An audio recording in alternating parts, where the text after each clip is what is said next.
Good morning student.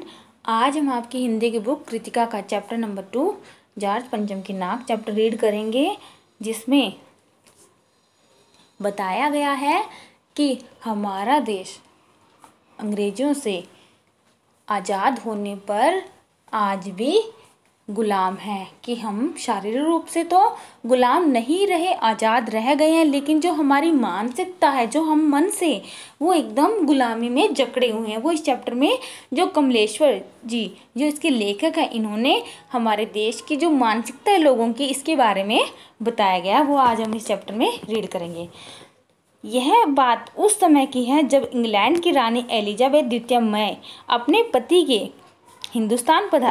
के साथ हिंदुस्तान पधारने वाली थी। अखबारों में उनकी चर्चा हो रही थी। रोज लंदन के अखबारों से खबरें आ रही थी कि शाही दौरे के लिए कैसी कैसी तैयारियां हो रही है। रानी एलिजाबेथ का दर्जी परेशान था कि हिंदुस्तान, पाकिस्तान, नेपाल के दौरे पर रानी कब क्या पहनेगी।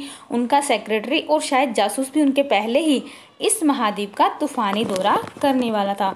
यानी यह कब की बात है? जब इंग्लैंड की रानी जो एलिजाबेथ द्वितीय थी, वह अपने पति के साथ हिंदुस्तान पधारने वाली थी, अपने वो इंडिया भारत देश में आने वाली थी। अखबारों में उनकी ही बातें हो रही थी।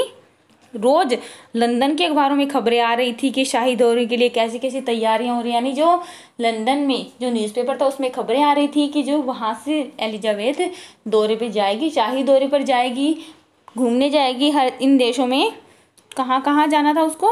हिंदुस्तान, पाकिस्तान और नेपाल, इन तीनों जगह पर रानी कब क्या पहनेगी, यह सोच कर उसका दर्जी परेशान था। उनका जो टेलर था, वह सोच रहा था कि उनको कब कौन सी ड्रेस पहननी चाहिए।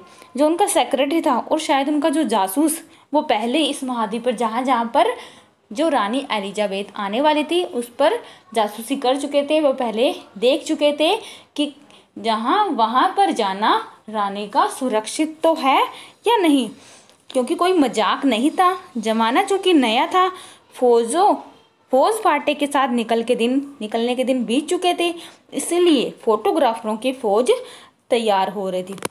तो पहले के समय में जो लोग थे वो जाते थे, तो फौज के साथ जो राजा महाराजा थे, काफ़ी फौज होती थी उनके साथ, पूरा एक तरह से कबीला सा होता था। लेकिन अब ऐसा समय नहीं था, आज का युग ऐसा नहीं था, तो इसलिए जो फोटोग्राफर थे उनकी फ़ौज तैयार हो रही थी उनकी पिक लेने के लिए, अखबारों में छापने के लिए कि वो कैसी लग रही है या कहाँ कहाँ वो घूमने गई।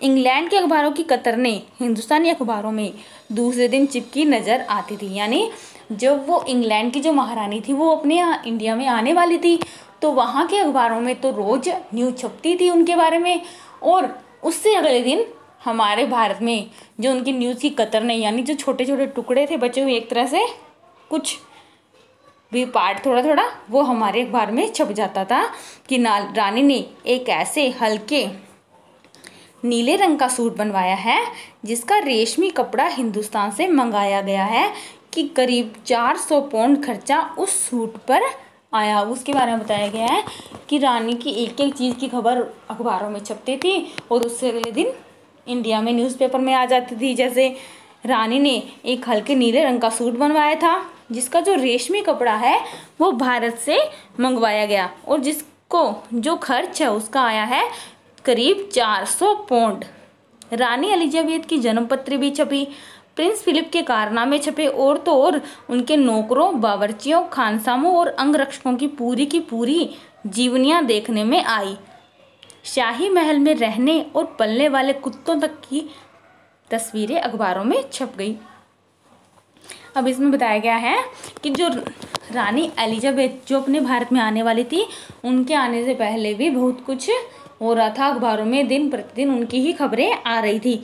अब उनकी जो रानी एलिजाबेथ थी, उनकी जो जन्मपत्री थी वह भी अखबार में छप गई, जो प्रिंस फिलिप थे उनके कारनामे भी छप गए, और तो और जो उनके नौकर, उनके जो खाना बनाने वाले बावर्ची, खानसाम, और जो उनके अंगरक्षक, यानी जो उनकी जो रक्षा करते हैं, बॉडीगार्ड, उसकी पूरी जो जीवनियाँ हैं वो भी देखने में आ गई।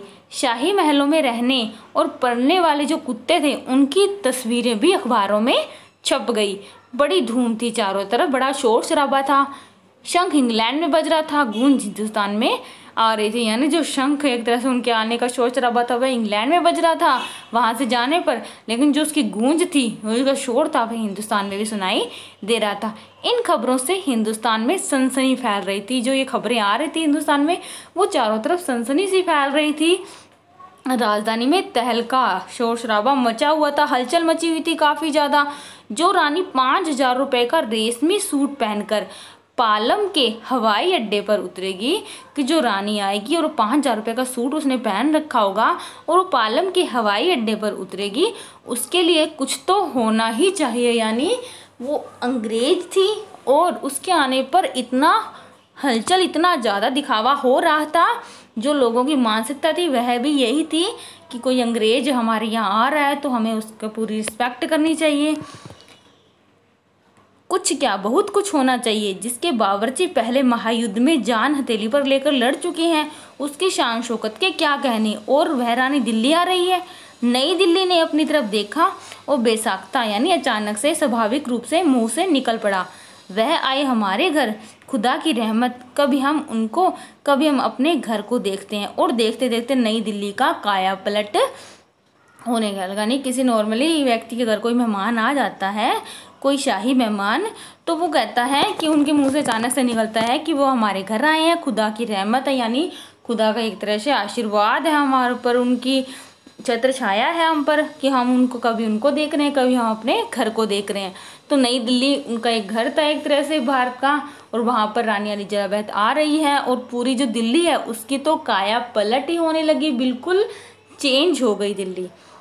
और करिश्मा तो यह था कि किसी ने से नहीं कहा, किसी ने किसी को नहीं देखा, पर सड़कें जवान हो गई, बुढ़ापे की धूल साफ हो गई, इमारतों ने नाजनीनों की तरह श्रृंगार किया, यानी युवाओं की तरह जो कोमल अंगी यानी जो सॉफ्ट नवयुवा होती हैं उनकी तरह श्रृंगार यानी सज गई। जो दिल्ली की सड़कें थी, इमारतें थी, वो सब।